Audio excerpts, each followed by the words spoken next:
Est-ce que vous savez que vous pouvez vraiment garder votre paix à tout moment? Restez à l'écoute aujourd'hui pour des réponses sur le sujet de la paix avec Jouissez de votre vie tous les jours.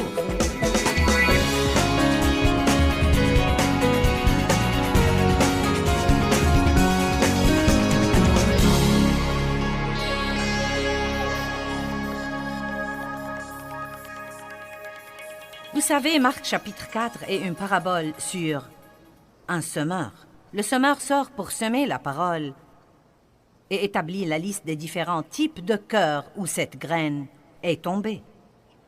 Mais je crois que j'ai vu quelque chose là-dedans que je peux souligner et que je n'ai jamais souligné de cette façon auparavant. Donc, verset 13, il dit « Ne discernez-vous pas et ne comprenez-vous pas cette parabole que Jésus venait de leur enseigner ?» Il a dit « Ne discernez-vous pas et ne comprenez-vous pas cette parabole? Comment discernerez-vous et comprendrez-vous donc toutes les paraboles? » Il dit quelque chose d'important au sujet de cette parabole. Il dit « Si vous ne comprenez pas cette parabole, vous ne pourrez donc comprendre aucune des paraboles. » Je pense donc que nous devons prendre le temps de la comprendre. Qu'en pensez-vous? Donc il commence tout de suite par dire « Le semeur sème la parole ». Nous savons que c'est le Saint-Esprit et toutes les sources à travers lesquelles il travaille. C'est le Saint-Esprit qui essaye de semer la parole de Dieu dans nos propres vies. Puis il dit, les uns sont sur le long du chemin où la parole est semée dans leur cœur. Et quand ils l'ont entendue, aussitôt Satan vient et enlève par la force la parole qui a été semée en eux. Les autres, pareillement, reçoivent la semence dans les endroits pierreux. Quand ils entendent la parole, ils la reçoivent et l'acceptent et l'accueillent d'abord avec joie, mais ils n'ont pas de racines en eux-mêmes et ne sont que pour un temps. Et quand la persécution survient à cause de la parole, ils sont aussitôt scandalisés et mécontents et indignés et pleins de ressentiment, et ils y trouvent une occasion de chute. D'autres la reçoivent parmi les épines, ce sont ceux qui l'entendent, mais en qui les soucis et l'anxiété du monde, les distractions du siècle, le plaisir et la fausse séduction, et la tromperie des richesses et l'invasion des convoitises à l'égard des autres choses, étouffent et suffoquent la parole et la rendent infructueuse. Et finalement, il parle de ceux qui reçoivent la semence dans la bonne terre et qui portent du fruit. Vous savez, un rendement de 30 ou de 60 ou un rendement de 100. Mais la chose que je trouve intéressante là, je crois que ces trois premiers exemples qui n'ont pas porté de fruits, la raison pour laquelle la graine semée n'a pas pris racine dans leur cœur, c'est qu'ils ne gardent pas une attitude de paix. Faites attention, je vais revoir le texte. Vous avez le premier groupe, quand ils entendent la parole, Satan vient enlever ce qu'ils ont entendu par la force. Savez-vous à quel point c'est facile de venir entendre la parole? Non, mais entendre un message dynamique qui, à votre avis, influe vraiment sur votre vie personnelle. Et pourtant, vous sortez au parking et vous vous énervez car vous ne pouvez pas sortir aussi vite que vous le vouliez ou car quelqu'un vous bloque le passage. C'est incroyable ce que vous pouvez vite oublier ce que vous avez entendu. Ayez une révélation ce soir. Satan vient immédiatement. Et je crois, et je vais le dire encore une fois pour que vous le compreniez, un des moyens principaux qu'il utilise pour nous voler la parole, c'est de nous exaspérer tout le temps. Vous venez à une grande conférence. Maintenant, certains d'entre vous le feraient, si je ne vous disais pas ce que je m'apprête à vous dire maintenant. Mais puisque je vais vous le dire, cela vous empêchera de le faire quand vous rentrerez chez vous. Mais beaucoup d'entre vous sont venus à cette conférence et vous avez voyagé, vous avez payé des factures d'hôtel. Vous avez laissé vos familles à la maison pour ces 2 ou 3 jours et vous êtes tellement ravis d'être ici. Mais vous avez déjà prévu qu'une fois rentrés chez vous, s'ils n'ont pas fait ce que vous leur avez dit de faire pendant votre absence... Allez maintenant, vous avez déjà prévu la crise que vous allez piquer. Et vous n'êtes pas encore rentrés. Et le diable vous tendra un piège, car aussi sûr que 2 et 2 font 4, quand vous ouvrirez la porte, ce ne sera pas comme vous voulez, et vous pouvez vous fâcher et piquer une colère bien que nous ayons prêché sur la paix tout le week-end. Et vous avez reconnu que vous aviez besoin de paix et vous avez accepté de jouer votre rôle pour l'avoir. Et pourtant, vous pouvez perdre la puissance de ce mot en un rien de temps, en perdant votre paix. Puis il parle de ceux qui n'ont pas de vraies racines en eux-mêmes, qui ne sont que pour un temps. Et quand les problèmes surviennent, ils se mettent en colère. Ils se vexent, ils trébuchent, ils chutent. Ensuite, il y a ceux qui se tracassent à cause des soucis et des inquiétudes du monde. Ils n'ont pas assez d'argent et ils n'ont pas ceci et cela.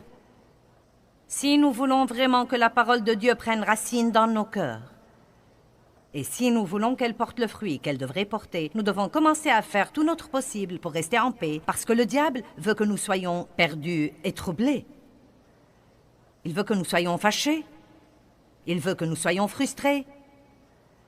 Il veut que nous soyons inquiets.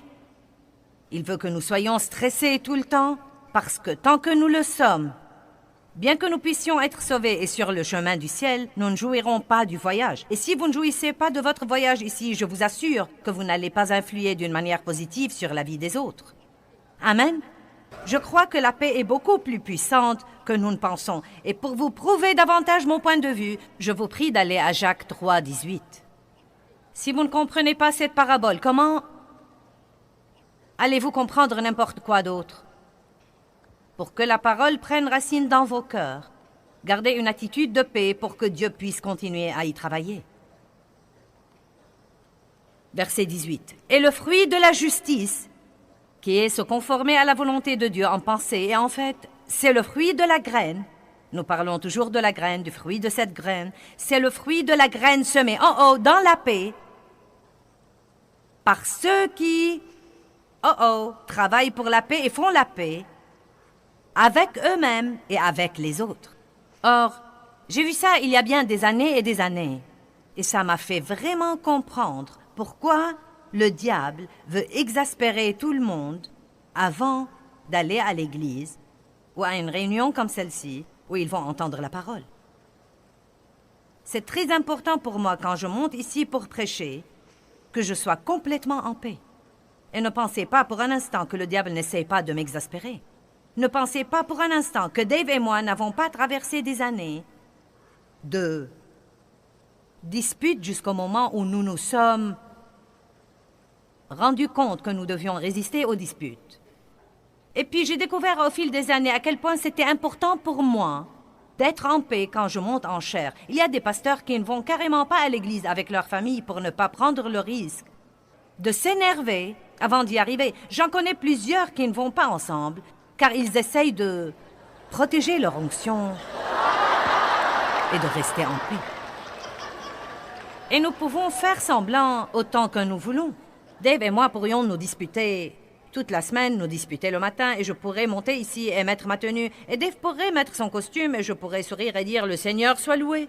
Mais vous savez quoi? Ce que je vous prêcherai ne vous touchera probablement pas et ne descendra pas jusqu'au fond de vos cœurs, parce que ce que je dis n'aura aucune puissance si je n'ai pas la paix.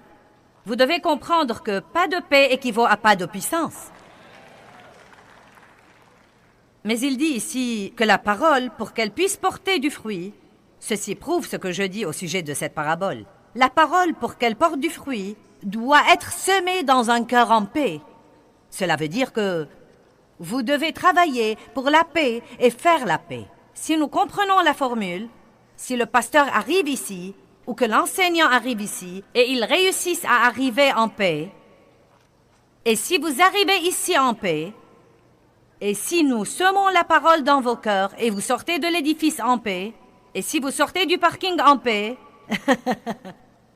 et si vous rentrez chez vous en paix, peut-être que vous n'avez pas arrêté de penser à ce que vous avez entendu, et plus vous méditez là-dessus, plus vous en parlez à vos amis et parents, plus la parole s'enracine dans vos cœurs, et elle commence à porter du fruit.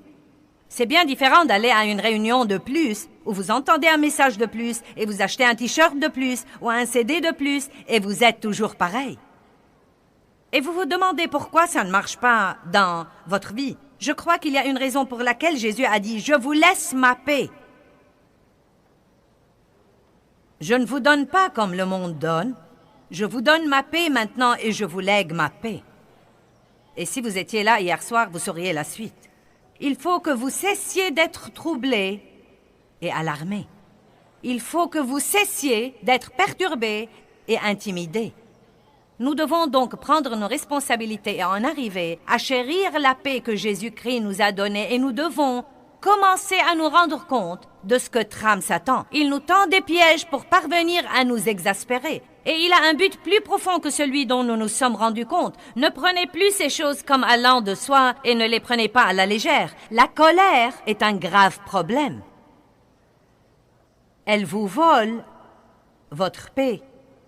Elle vous vole votre puissance et ouvre la voie à l'ennemi dans votre vie. C'est pourquoi Paul a dit que le soleil ne se couche pas sur votre colère. Ne donnez pas au diable une occasion pareille. Savez-vous combien il y a de chrétiens en colère? Et savez-vous même combien il y a de gens qui vont à l'église avec les personnes avec qui ils sont en colère? Il y a des gens qui sont venus ici fâchés les uns contre les autres. Le diable a veillé à ce que vous ayez un problème sur le chemin et tout son but est que vous vous asseyez ici avec un semblant de pitié, mais sûrement sans avoir le moindre profit.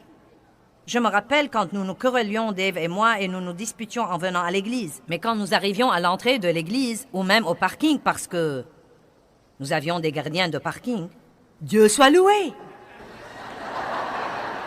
Oh, à lui soit la gloire! Oui!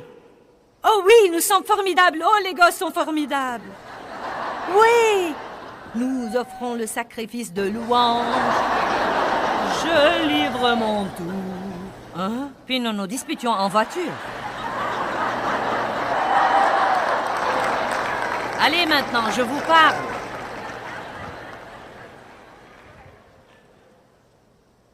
Tous les croyants ont la responsabilité de maintenir un esprit de paix pour que Dieu puisse faire le travail qu'il veut faire en vous et à travers vous. Avez-vous tous remarqué que ça devient plus difficile de rester en paix et de maintenir l'esprit de paix? Quelqu'un l'a remarqué? Vous savez, la Bible dit dans Matthieu chapitre 24 qu'un des signes des derniers temps est que plusieurs seront offensés et scandalisés et succomberont. Le monde est un endroit intéressant aujourd'hui. Eh bien, il y a plusieurs années, j'ai décidé d'avoir la paix dans ma vie. Le psaume 34,14 dit « Cherche la paix, poursuis-la et pourchasse-la. Pourchasse-la de toutes tes forces. » En d'autres termes, si vous voulez mener une vie de paix, il faudra vraiment la vouloir et il faudra se documenter et il faudra bien étudier. Et je n'ai pas juste décidé « Maintenant, je vais jouir de la paix » et 2 semaines plus tard, tout en marcher dans ma vie. Je vais être franche avec vous et vous dire...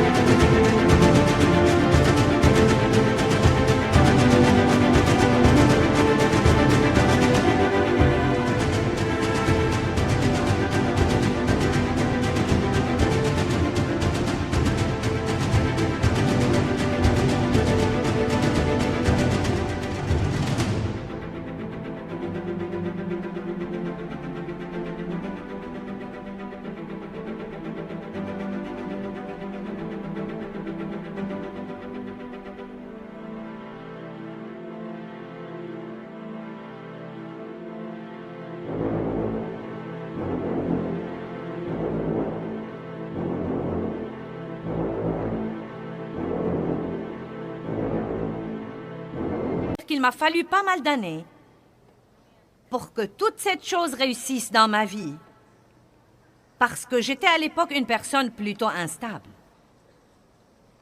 Non, mais vous savez, j'aimais Dieu et j'allais à l'église, mais j'avais grandi dans une atmosphère de colère où il n'y avait la moindre paix. Et je n'ai jamais compris la valeur de la paix jusqu'à ce que Dieu m'ait appris ce que je vous montre ce soir. Et je trouvais les mêmes prétextes que nous trouvons tous. Je n'y peux rien, j'ai un mauvais caractère, je ne peux pas me corriger de ceci ou de cela, ou même me corriger d'autres choses. Puis j'ai commencé à prier pour la paix et à souhaiter la paix. Puis j'ai vu que je devais implorer la paix. L'implorer. L'implorer. La poursuivre. La pourchasser. De toutes mes forces. Je ne pouvais pas rester là et dire « Si seulement j'étais paisible. Si seulement le diable me laissait tranquille. Si seulement tout le monde faisait ce que je veux pour que je ne me mette pas en colère. Si seulement je n'avais pas des soucis et des inquiétudes. Si seulement je pouvais avoir la paix. » Non, j'ai pris ma décision. Et quand j'ai vraiment vu ce que le diable me volait, À vrai dire, je vais vous prouver ce soir, avant de partir, que vous n'avez peut-être pas eu la promotion que vous vouliez au travail car vous n'avez pas de paix dans votre maison. M'avez-vous entendu? Vous n'avez pas eu la promotion que vous vouliez au travail parce que vous n'avez pas de paix dans votre maison. Quand vous priez et que vous demandez à Dieu de faire quelque chose pour vous et puis vous l'honorez en gardant une atmosphère de paix, vous commencerez à avoir des exaucements dans votre vie. Il est le roi de la paix. Maintenant, il vit en nous. Dieu vient vivre en nous. Nous sommes sa maison. Avez-vous jamais dit à vos enfants, « Je veux un peu de paix dans cette maison » ? Eh bien, peut-être que le Saint-Esprit crie à l'intérieur de vous, « Je veux un peu de paix dans cette maison » Nous avons dit que c'est très important d'avoir la paix avec vous-même, car si vous n'avez pas la paix avec vous-même, vous n'allez pas avoir la paix avec n'importe quoi d'autre ou n'importe qui d'autre. Nous avons dit à quel point c'est important d'arrêter de méditer tout le temps sur tout ce qui ne va pas chez vous, car même penser tout le temps à ce qui ne va pas chez vous est une forme d'égoïsme. Pourquoi? Parce qu'en réalité, vous ne vous occupez que de vous-même. Soyez en paix avec Dieu. Soyez en paix avec vous-même. Et prenez ce soir la décision de commencer à poursuivre la paix. Coûte que coûte et aussi longtemps que ça prend, poursuivez-la et vous en arriverez sûrement à exercer le fruit de la maîtrise de soi où vous ne laisserez pas toutes ces choses mesquines, lamentables, minables et ridicules qui vous exaspèrent et qui continuent à vous exaspérer et à vous voler votre paix.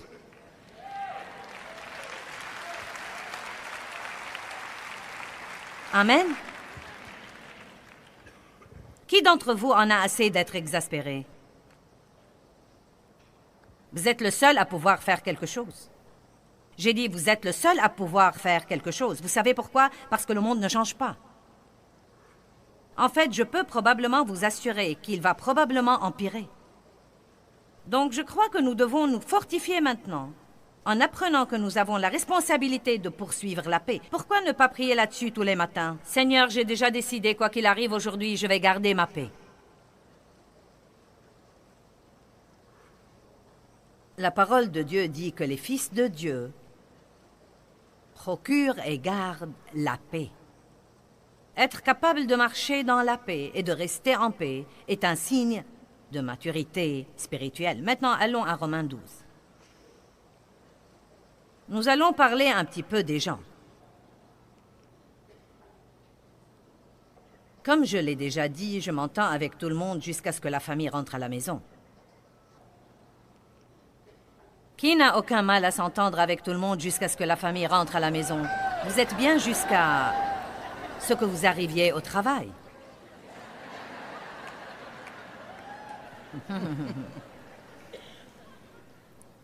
Romains chapitre 12, 16. Vivez en harmonie les uns avec les autres. Ne soyez pas hautains, snobs, prétentieux ou distants, mais conformez-vous volontiers aux gens et aux choses. Eh bien, vous savez, j'ai appris autant que je voulais à faire à mon idée dans la vie. Et je voulais ça dans le temps beaucoup plus que je ne le veux maintenant. Et j'ai vraiment trouvé que faire à son idée tout le temps est en fait très surestimé. Avoir raison à propos de tout est très surestimé. C'est incroyable ce que nous faisons pour faire à notre idée. Puis nous disons, il n'y a pas de quoi en faire un plat. Amen. Il dit, mais conformez-vous volontiers. Si vous voulez vraiment la paix, vous devez vous conformer et vous devez vous adapter. C'était une de mes premières leçons quand je me suis lancée dans ma poursuite de la paix. Oh! Je préfère que tout le monde s'adapte à moi. Dieu, pouvons-nous travailler sur ça? Je préfère que tout le monde s'adapte à moi. Je voulais que Dave mange là où je voulais manger et aille là où je voulais aller et regarde ce que je voulais regarder. Je sais qu'aucun de vous n'est comme ça, mais je vous raconte mes tristes histoires. Et quand j'ai vu ça, je me suis rendu compte que mon incapacité de m'adapter et de me conformer... Vous savez, certaines personnes sont très adaptables. Je n'ai jamais été comme ça. Ça me surprend quand on dit à quelqu'un « Où aimerais-tu manger ?» et il dit « Oh, ça m'est égal. Je sais toujours où j'aimerais manger. Je sais ce que je veux avant d'y arriver. » Je sais toujours ce que je veux faire et le temps que je veux passer à le faire. Je suis très sûre et certaine de ce que je veux dans la vie. Je ne suis pas de ces gens qui disent « Eh bien, quoi que ce soit, le Seigneur soit loué. » Vous savez, j'aurais voulu être comme ça, car je pense que la vie est plus facile que ces gens-là. Mais je ne suis pas comme ça. Et je ne vais probablement jamais être comme ça, à moins de le faire exprès. Adaptez-vous et conformez-vous. Conformez-vous volontiers aux gens et aux choses. Donc j'ai trouvé que c'était mieux de laisser quelqu'un d'autre faire à son idée au moins une partie du temps, plutôt que de déclencher une guerre tout le temps pour faire à mon idée. C'est votre première leçon ce soir. Laissez quelqu'un d'autre faire à son idée. C'est plus sérieux de garder votre paix que de se disputer avec quelqu'un pour faire tout à votre idée tout le temps. Maintenant, quand vous commencez d'abord, non mais ça fait mal. Je ne vous dirai rien d'autre que la vérité. Non mais ça fait très mal. Il y a quelque chose en vous qui veut rentrer sous terre et...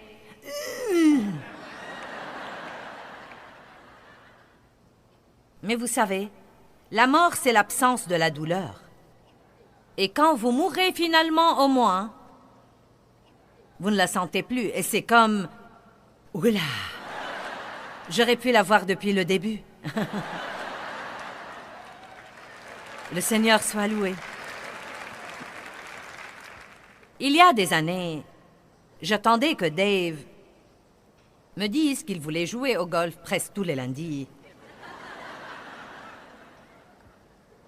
Parce qu'il jouait déjà les mercredis et les jeudis. Je pensais, maintenant il va jouer les lundis aussi. Et il devrait faire quelque chose pour moi et me prendre quelque part. Et j'étais déjà toute prête. Et hier, je lui ai dit, pourquoi ne joues-tu pas au golf tous les lundis aussi? Tu ne sors pas depuis quelque temps et sûrement tu t'amuseras. Quelle liberté! Quelle liberté en fait de voir les gens que vous aimez parvenir à faire ce qu'ils veulent faire et ce qu'ils aiment faire et ne pas essayer d'obliger le monde entier à vous servir pour que vous soyez heureux. Nous sommes entrés dans notre chambre d'hôtel ce week-end et le lavabo était bouché. En fait, je voulais couler l'eau du bain et le lavabo a commencé soudainement à se boucher tout seul. C'est comme si je le pompais, il continuait à se remplir d'eau. J'ai pensé peut-être que c'est la baignoire. Donc j'ai fermé le robinet de la baignoire et je n'ai pas pu avoir l'eau du bain. Et j'avais ce lavabo rempli d'eau qui n'était pas assez grand pour me contenir.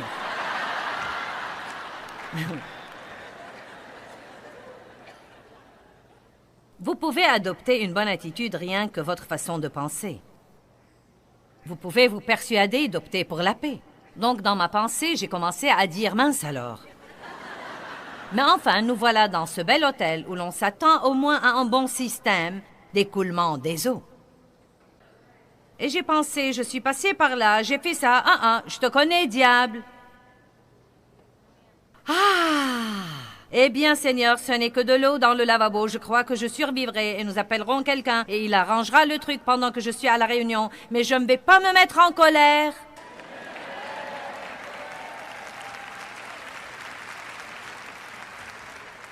Je travaille trop dur pour venir ici et n'avoir aucune puissance. Et vous faites de gros efforts pour venir à des endroits comme ça et aller à vos églises chaque semaine pour arriver fâché et passer votre petit temps de religion sans que cela ne vous serve à rien. Pour l'amour de Dieu, quand vous entrez dans une église, ne vous fâchez pas car vous pensez que la musique est trop forte, la réunion est trop longue, vous n'aimez pas ceci, vous n'aimez pas cela. Ayez la révélation que c'est juste le diable qui essaye de vous exaspérer et voler la puissance de la parole pour que vous vous limitiez au rite et ne jamais faire des progrès. Soyez en paix. Une chose intéressante nous est arrivée à Dave et moi. La Bible dit ici que si vous voulez vivre en harmonie avec les autres, vous devez avoir un peu d'humilité. C'est un mot intéressant et ça fait mal parfois juste de le prononcer. Eh bien, nous avons ouvert un nouveau coffre à la banque et nous voulions y incorporer 2 de nos enfants. Dave et mon beau-fils y avaient accès. Et mon beau-fils m'a dit, eh bien, moi j'ai une clé et Dave a l'autre clé et donc, Il faudra trouver sa clé et la prendre pour incorporer tes 2 autres enfants. Et mon nom n'y était pas jusque-là. Tu pourras y accéder et faire ce que tu veux. Je suis donc allée à Dave et je lui ai dit « Et dis-moi vite, où est la clé du coffre ?» « Je ne sais pas. » J'ai dit « Comment tu ne sais pas? Tu as l'autre clé. » Il a dit « Je ne sais pas. » Steve a dit qu'il te l'a donnée. Tu en avais une quand tu es allé à la banque. Où est-elle? Je ne sais pas. Donc pour 3 jours, je lui disais « Trouve la clé, cherche la clé, où est la clé, trouve la clé. » Donc il a finalement commencé à fouiller partout pour la trouver et elle n'était nulle part, nulle part, nulle part. Bon, donc pour 2 jours, je pensais, je parie que si c'était la clé de votre sac de golf, tu aurais su où elle était.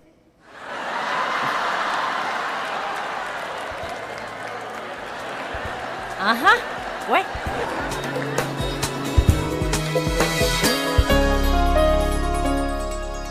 Maintenant, n'oubliez pas, si vous êtes en paix, vous serez vraiment puissant.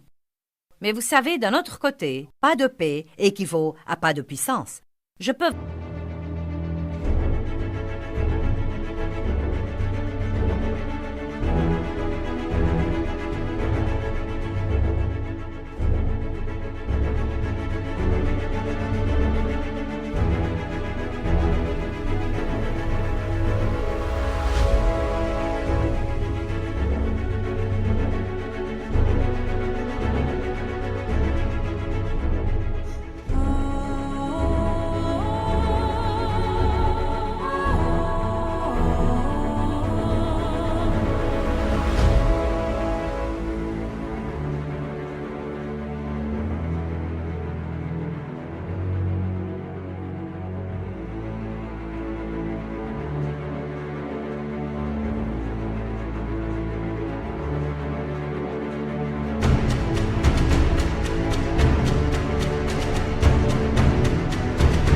Vraiment que vous ayez la meilleure vie que vous pouvez avoir. Et vous savez, il m'a fallu beaucoup d'années pour me rendre compte que je pouvais avoir la paix si je le décidais.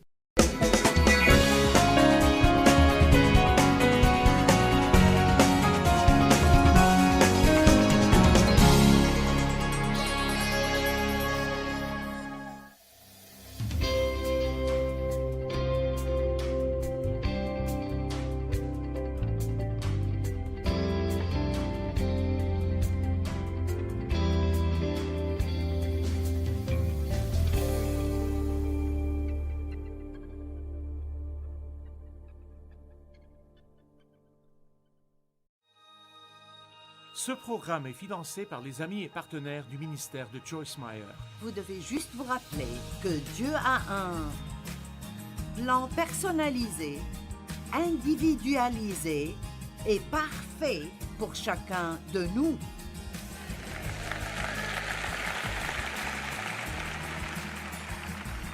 Et nous devrions cesser de regarder d'autres personnes en essayant de comprendre pourquoi nous n'avons pas ce qu'elles ont.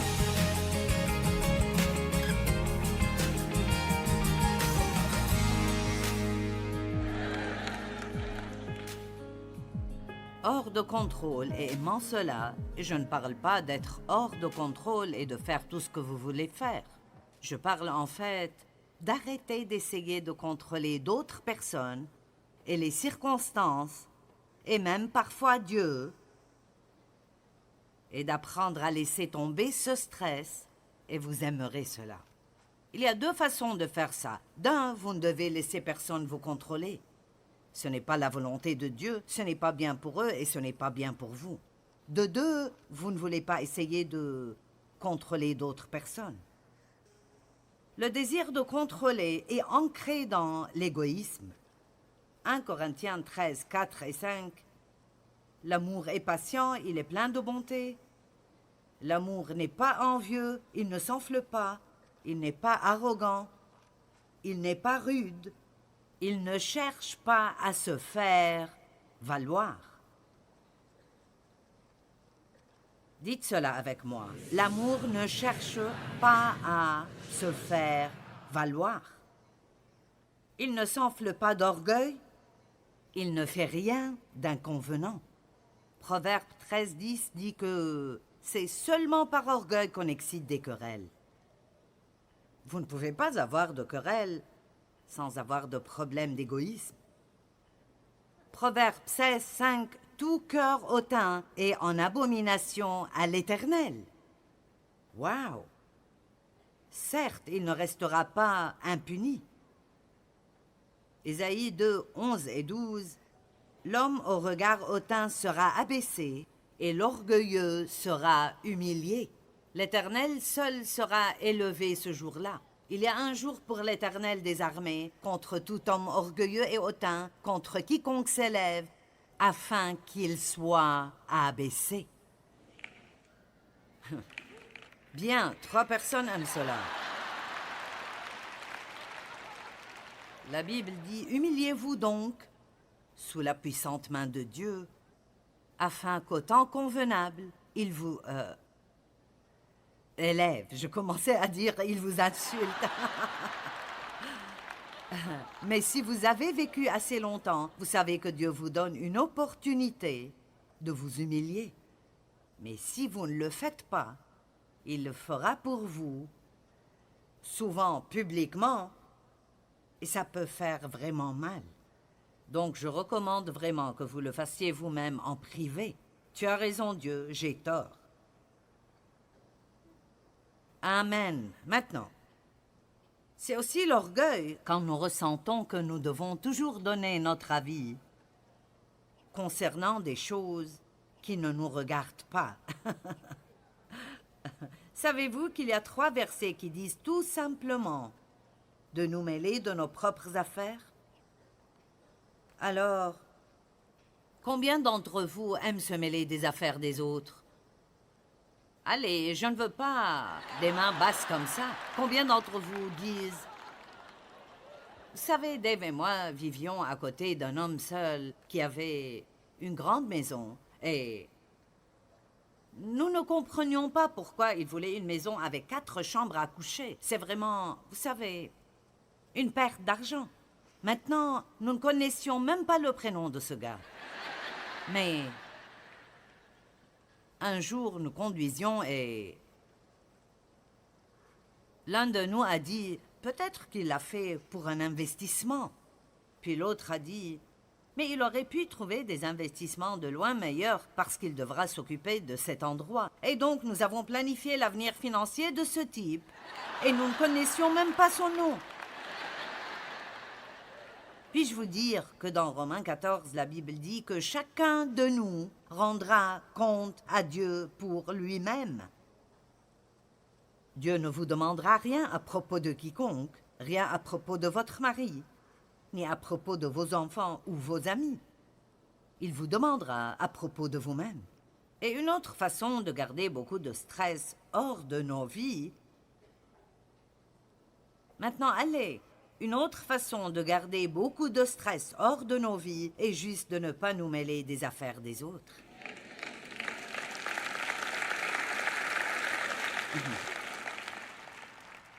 Vous n'avez pas besoin d'avoir une opinion là où vous n'avez pas de responsabilité. Pas même une opinion. Eh bien, je pense, eh bien, je pense. Tout le monde se fiche de ce que vous pensez. Et personne ne veut savoir ce que vous pensez. Vous ne devez donner votre opinion que si quelqu'un la demande, et même le faire prudemment. 2 Thessaloniciens 3:11, nous apprenons que certains d'entre vous mènent une vie déréglée, ils ne travaillent pas et se mêlent des affaires des autres. 1 Thessaloniciens 4:11, et à mettre votre honneur à vivre tranquille, à vous occuper de vos propres affaires et à travailler de vos propres mains. Et 1 Pierre 4:15, que nul de vous ne souffre comme meurtrier ou voleur ou comme s'ingérant dans les affaires d'autrui. Vous savez ce que je trouve intéressant? L'indiscret est dans la même liste que le meurtrier, le voleur et le méchant. Quand j'ai vu ça, je me suis dit « Waouh, ce sont des poids lourds !» Nous ne pensons pas qu'être un peu curieux est un problème. Mais, je veux dire, c'est là avec un tas de trucs sérieux. Parfois, je dois me dire, Joyce, ce n'est pas ton affaire, ce n'est pas ton affaire, ce n'est pas ton affaire. Allez, Quelqu'un d'autre que moi a un problème avec ça? Maintenant, cela ne signifie pas que nous ne corrigeons jamais une personne qui est dans le péché, mais il y a une différence entre essayer sincèrement d'aider quelqu'un et se fourrer le nez dans leurs affaires par curiosité. Un bel exemple dans Jean 21, commençant au verset 18. Voici Jésus qui parle à Pierre. « En vérité, je te le dis, quand tu étais plus jeune, tu te saignais toi-même et tu allais où tu voulais, mais quand tu seras vieux, tu étendras tes mains et un autre te ceindra et te mènera où tu ne voudras pas. » Donc, il donne à Pierre le courage de penser que les choses vont être un peu plus difficiles pour lui dans la vie maintenant qu'auparavant. Et je ne pense pas qu'il parlait de son âge, il parlait de quand il était plus jeune dans le Seigneur. Et quand vous êtes plus jeune dans le Seigneur, pour être honnête, vous faites en quelque sorte ce que vous voulez et vous priez pour que Dieu le bénisse. Et souvent, il le fait pendant un certain temps, car il établit avec vous une relation d'amour entre un père et son fils. Mais tout comme lorsque nos enfants grandissent, nous ne voulons pas continuer à nous occuper d'eux tout le temps. Nous voulons une transition à un moment donné où ils disent « Maman, papa, que puis-je faire pour vous ?»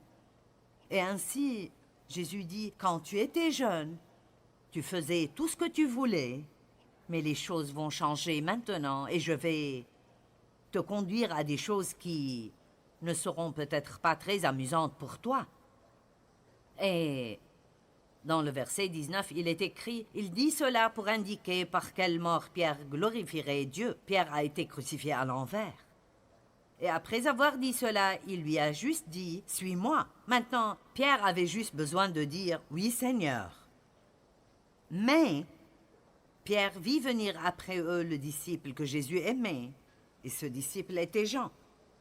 Jean a écrit le livre de Jean, et il a dit à maintes reprises « Encore et encore, je suis le disciple que Jésus aime. » Maintenant, je connais assez bien la personnalité de Pierre pour savoir que ça l'énervait. « Tu es le disciple que Jésus aime. » Vous savez, c'était des gens comme nous. C'est même un peu agaçant pour moi d'entendre Jean dire cela, alors je peux imaginer ce que Pierre pensait. Ces gars-là avaient des problèmes, tout comme nous avons des problèmes. Ils étaient jaloux les uns des autres, ils se faisaient concurrence. Et je pense que, connaissant assez bien Pierre, il avait probablement des problèmes avec tout ce qui est trop émotionnel. Vous savez, Jean penché sur la poitrine de Jésus, au dîner. Et vous le savez, Pierre a toujours voulu être le centre de l'attention. Alors, il a eu la nouvelle que les choses allaient être un peu difficiles pour lui vers la fin. Il voit Jean et il dit, en le voyant, Pierre dit à Jésus, « Et celui-ci, Seigneur, que lui arrivera-t-il? » Nous ne sommes pas bons si nous vivons des moments difficiles alors que tout le monde passe du bon temps. Pas vrai? Si nous allons être misérables, nous aimerions que les autres soient misérables aussi. Et Jésus a dit, verset 22, « Si je veux qu'il demeure jusqu'à ce que je vienne, que t'importe? Toi, suis-moi. » Donc Jésus a dit à Pierre, « Occupe-toi de tes affaires, pensez-y une minute. » Nous avons un problème. Nous avons un problème depuis longtemps. Peut-être que vous n'êtes pas sorti avec quelqu'un depuis 12 ans. Et votre amie, qui n'est pas aussi attrayante que vous, à votre avis,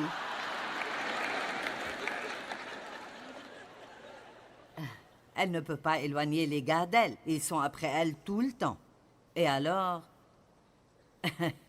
vous n'aimez pas ça. Et vous l'aimez avec l'amour du Seigneur, mais vous ne l'aimez pas vraiment. Combien d'entre vous comprennent? Je ne peux pas te supporter, mais je t'aime avec l'amour du Seigneur. Vous voyez? Et tout ce que vous avez à faire, n'essayez pas de comprendre pourquoi vous ne sortez avec personne et elle-ci, et vous dites à Dieu à quel point c'est injuste. Vous devez juste vous rappeler que Dieu a un plan personnalisé, individualisé et parfait pour chacun de nous.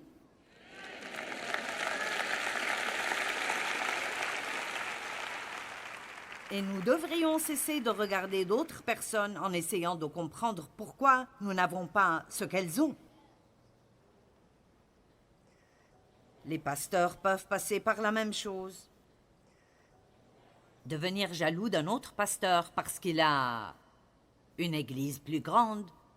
Et vous avez ceci, et vous avez cela, et nanana, vous savez. Quiconque réussit aura toujours un certain nombre de personnes qui ne l'aimeront pas. Vous savez pourquoi? La jalousie. Tout simplement, la jalousie. Donc je vais le dire de la manière la plus douce, charmante et gentille que je connaisse. Occupez-vous de vos propres affaires.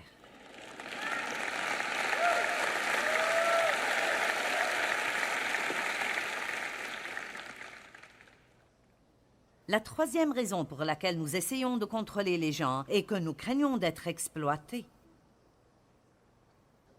Après avoir été abusé sexuellement par mon père qui l'a fait à travers le contrôle, la manipulation et le contrôle, il ne m'a pas forcé physiquement, mais il m'a forcé par la peur.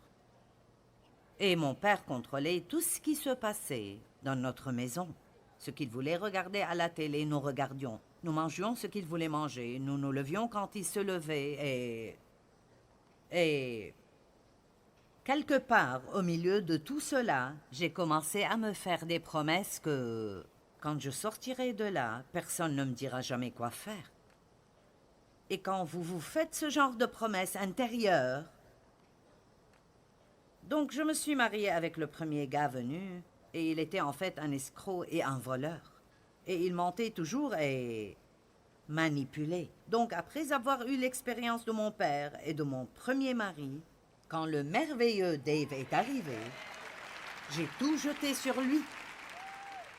Et alors, quand Dave essayait de me donner un petit conseil, et Dave me protégeait énormément. Donc, il essayait toujours de me dire des choses pour que je ne me fasse pas de mal. Comme comment sortir de la baignoire. Et juste des trucs qui me font dire...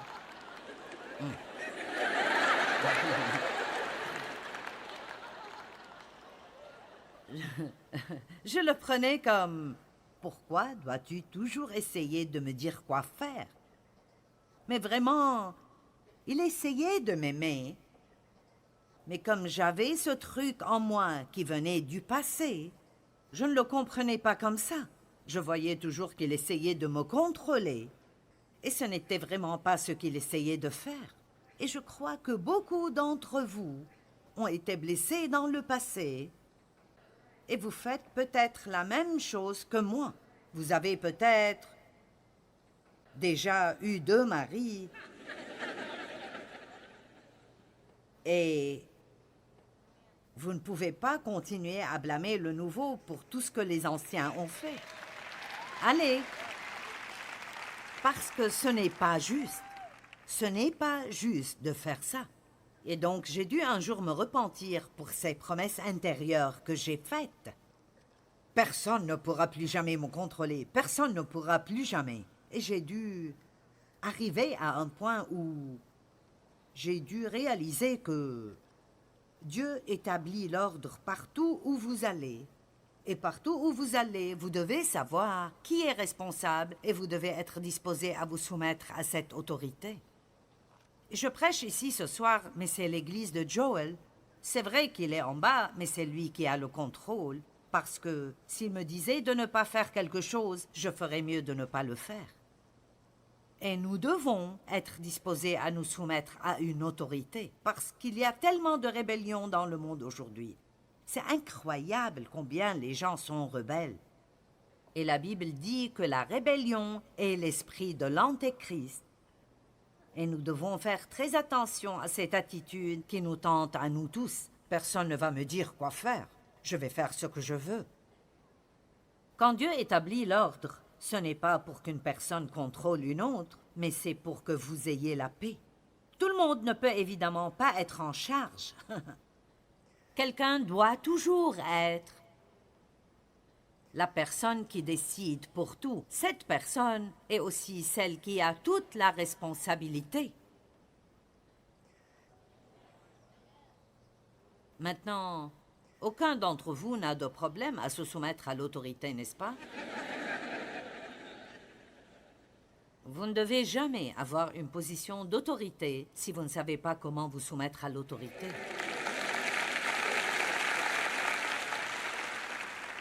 J'ai travaillé longtemps pour un homme avec lequel ce n'était pas très facile de travailler et il n'était pas très juste à bien des égards.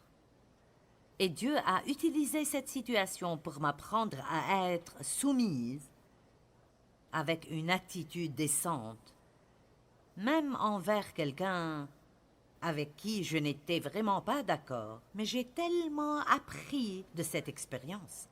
Vous savez, parfois, tout ce que vous apprenez n'est pas agréable.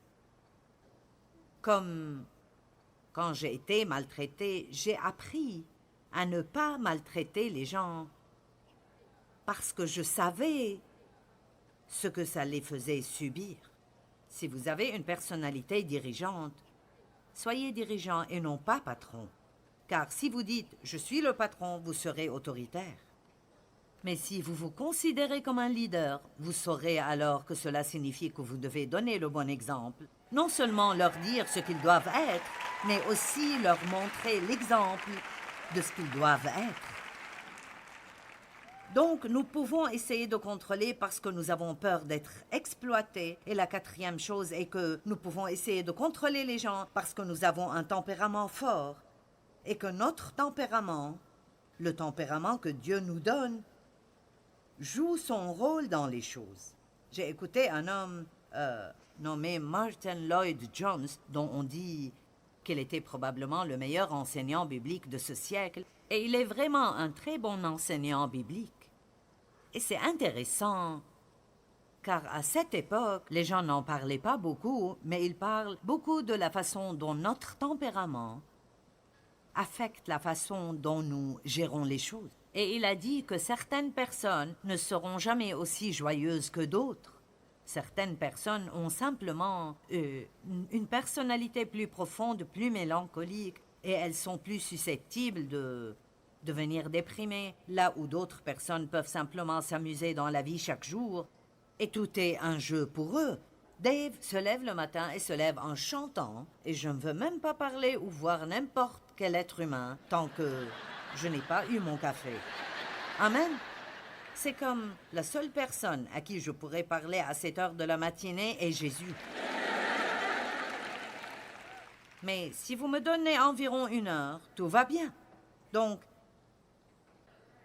si vous avez une personnalité forte, vous devez faire très attention d'être équilibré et de ne pas essayer de dire à tout le monde ce qu'il faut faire. Sachez quand vous avez le contrôle et quand vous avez besoin d'être sous contrôle. Amen. Maintenant, il n'y a qu'une chose dans votre vie que Dieu vous a dit de contrôler, et c'est vous-même. Ainsi, au lieu d'essayer de contrôler tout le monde, nous devons utiliser plus de maîtrise de soi. 2 Timothée 1,7, Dieu ne nous a pas donné un esprit de timidité, mais de force, d'amour et de maîtrise de soi. Alors ne dites plus jamais « je n'ai aucun contrôle de soi ». Vous ne l'utilisez peut-être pas, mais vous l'avez. Et plus vous l'utiliserez, plus ce sera facile de l'utiliser. Paul a dit « chaque athlète exerce le contrôle de soi en toute chose ». Un bon athlète observe l'heure du coucher, il s'exerce, il mange d'une certaine manière. Vous savez, et il dit, ils le font pour gagner une couronne corruptible. Alors pensez à ce que certains sportifs font ou, disons, un bodybuilder quand il essaye de s'entraîner juste pour se tenir sur une scène et montrer leurs muscles, ou bien pour obtenir une gerbe de fleurs ou un ruban ou un trophée. Ils font cela pour une couronne corruptible, mais nous le faisons pour une récompense impérissable. Alors, s'ils veulent se discipliner à ce point juste pour gagner quelque chose qui est déjà en train de pourrir quand ils le ramènent chez eux, combien plus devrions-nous être prêts à nous contrôler pour avoir ce que Dieu nous a promis, ce qui est la vie éternelle avec lui.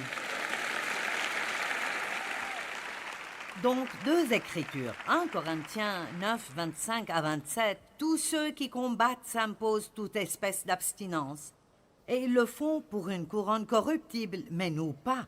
Donc je ne cours pas sans but, je ne frappe pas comme battant l'air, mais je tiens mon corps assujetti de peur d'être moi-même rejeté après avoir prêché aux autres.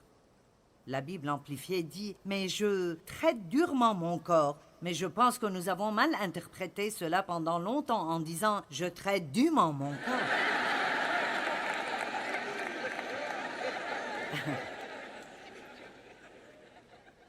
Ici, Paul dit « Je traite dûment mon corps ». C'est proche, mais ce n'est pas la même chose. 1 Corinthiens 6, 12 « Toutes choses me sont permises, mais tout ne m'est pas utile. Toutes choses me sont permises, mais je ne serai dominé par rien. Je ne laisserai pas le sucre me contrôler. Je ne laisserai pas la drogue me contrôler. Je ne laisserai pas l'alcool me contrôler, ni les gens me contrôler. Allez donc, ni un trouble de l'alimentation me contrôler. Nous ne réalisons pas à quel point nous sommes puissants avec Dieu à nos côtés. Je peux faire toutes choses par Christ, qui me donne la force dont j'ai besoin. Tout le monde veut être libéré du contrôle des gens et des circonstances. Mais la vraie liberté vient de l'intérieur lorsque nous nous soumettons au travail de Jésus-Christ et à son pouvoir de transformation en nous. Il peut nous...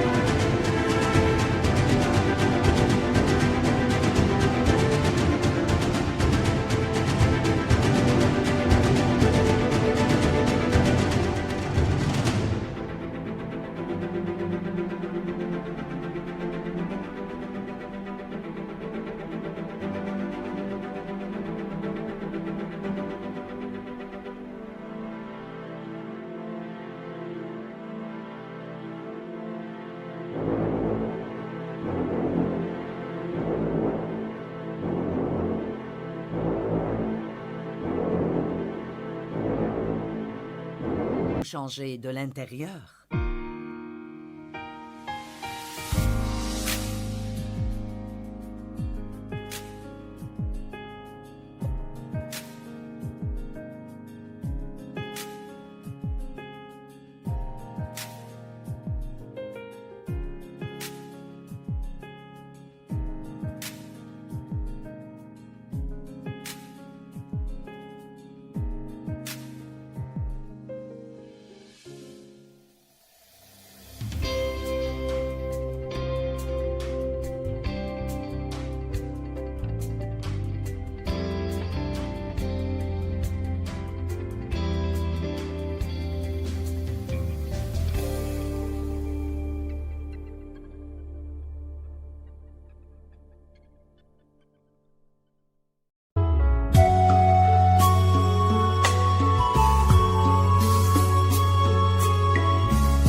khắp phương trời vẫn nhớ tới quê hương.